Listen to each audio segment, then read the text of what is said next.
More from Joshua Allen. And how a car crashed through a fence at Auburn South Primary School in Hawthorne East, hitting 5 children sitting at a table. An 11-year-old boy died on the way to hospital and 4 others remain in a critical but stable condition. Police say a 40-year-old woman was picking her child up from the school and tried to perform a U-turn before veering onto the school grounds. She remains in custody and is being interviewed by police. In a statement on X, Premier Jacinta Allen says the incident has cast a dark shadow over the state. Police say their investigation is ongoing. An inquiry into Australia's COVID-19 response has found we are worse placed to respond to a pandemic now than we were in 2020. More from Peter Lusted. The COVID-19 response inquiry found the exhaustion of health staff, loss of public servants with pandemic experience and hit to government finances means Australia is now arguably worse off to handle a pandemic than we were in the lead up to COVID. The independent panel found public trust was damaged by a lack of government transparency behind decisions, making it unlikely that lockdowns would be tolerated again. It warns the next pandemic may involve a more lethal virus that is harder to contain. It's recommended an Australian Centre for Disease Control be established and that future pandemic responses consider the impacts of restrictions on people's mental health. Officials in Gaza say at least 55 Palestinians have been killed in an Israeli strike on a residential building in the territory's north. Sarah Amir has more. The Palestinian Civil Emergency Service says as well as those killed, dozens more have been wounded in the Israeli attack on the town of Beit Lahia, with many victims still believed to be trapped under the rubble. The emergency service's initial casualty list details several women and at least 11 children among the fatalities. Israel is yet to comment. The director of the nearby Kamal Adwan hospital says it's overwhelmed by the wave of wounded people from the strike.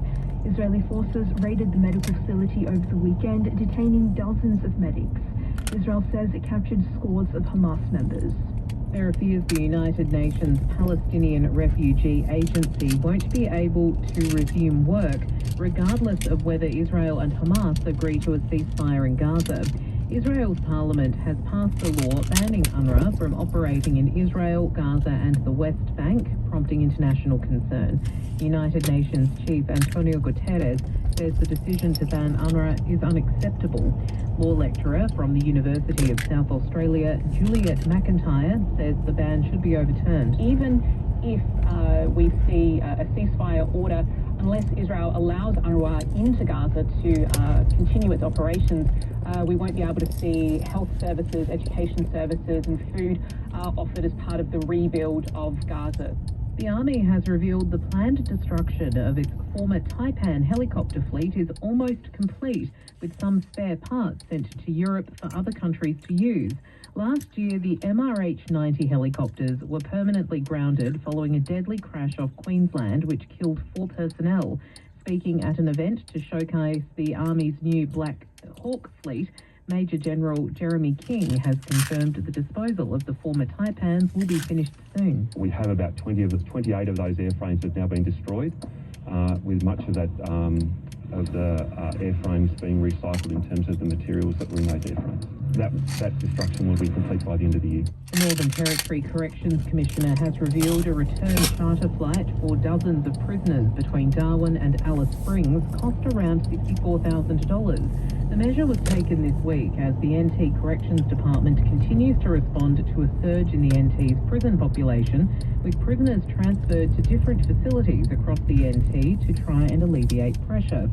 Commissioner Matthew Varley says 56 prisoners in total were moved between Darwin and Alice Springs on the return flights and was done efficiently and safely. I might make the point that was one of the largest logistical movements in a single day that we've ever done. I think the charter flight was about $64,000 return, but as I said, we moved 20 prisoners down and another 36 back. And in baseball, the Los Angeles Dodgers have taken a 3-0 lead over the New York Yankees in the best of 7 World Series. You're up to date with ABC News. For more, you can download the ABC Listen app.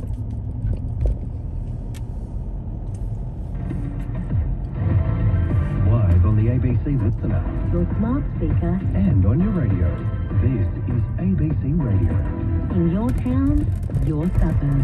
This is where the conversation begins. ABC Radio. Evenings with David Astle.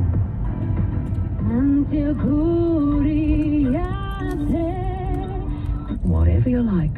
I could finally get a parrot. Or maybe not. Search Westpac home loan packages today. Credit criteria, T's and C's, fees, charges, and $395 annual package fee apply. Based on a 400k Rocket Repay variable rate home loan standard package discount. Visit westpac.com.au/packages. Find everything you need to trick or treat at Coles. Like half price on Cadbury Share Pack. 120 to 180 grams, now just $3. Get great value hands down for Halloween at Coles. Offer ends 5 November. Help protect your family from intruders, even the 8-legged ones. At the Bull-End Screens and Security Doors Super Sale. Get unbeatable super sale prices on custom-made stainless steel mesh security doors, retractable screens and fly screens. Book your free measure and quote 9568 5568 or bullendscreens.com.au. Made for Melbourne.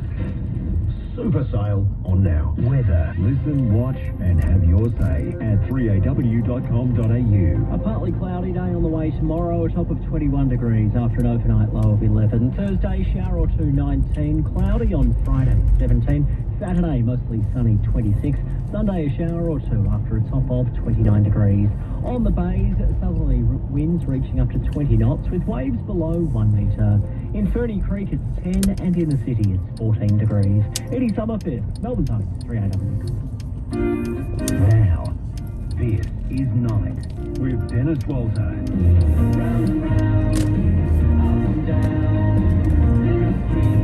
Something for safekeeping.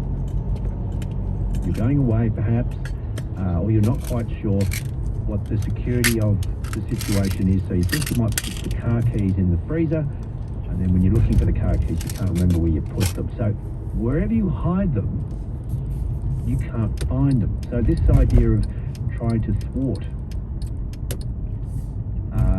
people passing by ends up thwarting you. What is the word for when you hide something in the name of safety and then you can't find it when you need to find it? Make up a word. Send through your word on 0437 774 774. And what I'll do is I'll trim down your suggestions to about 6 or 7, and I'll ask Sashi Pereira, who's coming in very shortly with some birthday stories. She can be the judge as well as telling us about the tales of the milestone days. So the Scurry Funge game, as we call it, or the reverse Scurry Funge, that is a case of making up a word tonight, and birthday stories. To tell us a tale about your birthday or a birthday you remember, a masquerade, maybe a mystery birthday, maybe a big trip, a destination birthday, 1300 222 774, and you can text in on 0437 774 774. Tell us the best birthday that you've had or you've been to is another way of looking at that question. While that's all those things are happening and Sashi's on her way in, just a little bit of Lloyd Cole in the commotions. Lost Weekend. It's 8:08. It's a lost weekend in a hotel. There's not a lot of time in the garden. So I got Sunday. I spent the morning all day, literally from morning till dusk, cleaning up my veggie garden. You know, mulching, planting more seedlings, fertilising, inoculating mulch in the wheelbarrow. Come up with a new concept actually. This is a good topic. I was going to talk about how's your garden going, but I did a raised bed, and now, you know, I use timber beds, and generally the people line the inside of the timber wall with either a plastic or a weed mat or even hessian, just to protect the timber a little bit, but also to stop the wind and retain the moisture in it. And that's got, sorry about the dog. No, the dog is just saying, I support you, Vasily, in dog talk. Oh, I love it, totally. Totally. When I'm in the garden, they don't leave me alone. But what I did with these raised beds is I instead of putting plastic on the wall, I used straw. So I basically grabbed sort of strips of the straw, slabs of the straw that is from the bale, and just I pushed it against the wall, which basically retains it and retains the moisture in a lot better than plastic or weed mat or any other, and it also decomposes at the end. So it becomes the food source and a blanket on the side. Once you put mulch on top, imagine putting it on the side walls. So that's something different, and I'm thinking it's going to work really well. So if it deteriorates over time, are you going to then be left with something that's not stable, or will the soil have formed its own little world? I think the soil will eat into the walls of the mulch, and it will break down. I think the mulch will decompose quicker than the soil will shrink. But then all I do is just add more fresh mulch on top, so fill in that void that's sunken, and just keep layering more mulch. And it's only about, so if you're looking at a